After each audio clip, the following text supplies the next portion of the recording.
జాషువా అందరికంటే నువ్వే చిన్నోడు.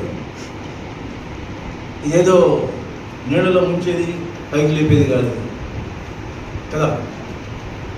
బాప్తిసం అంటే తెలుసా? మారుమనసు పొందావా? ఏ వాక్యం ద్వారా మారుమనసు పొందావా? స్ట్రక్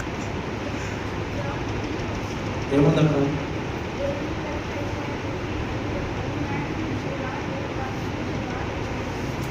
కాబట్టి బాప్తిజం తీసుకోకపోతే పరలోక రాజ్యం చేరాలని రాసిందా? దానిలో బాప్తిజం తీసుకోకపోతే పరలోక రాజ్యం చేరరు అని రాసిందా? దానిలో దాన్ని బట్టి దేవుని యొక్క మాటకు లోపడుతున్నావా?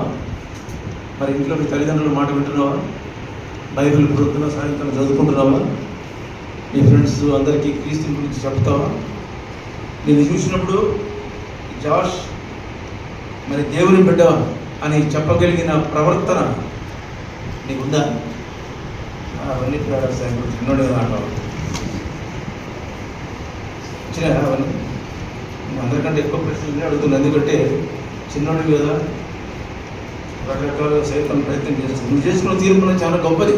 ఏం భయపడకుండా దేవుని యొక్క వాక్యాన్ని లోపడడం మంచిది. మా పిల్లలు కూడా నీ ఏజ్లోనే మారుమనసు పొందిన తర్వాత బాప్తిజం తీసుకున్నారు. చిన్న వయసులోనే తీసుకున్నారు, కానీ స్థిరంగానే ఉన్నారు. మధ్య మధ్యలో సైతాన్ని ఒకవేళ అటు ఇటుగా తిప్పినా తిరిగి ప్రభు మార్గంలోకి వచ్చాను.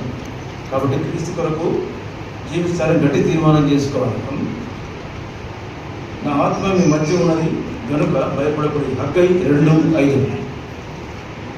శిరీష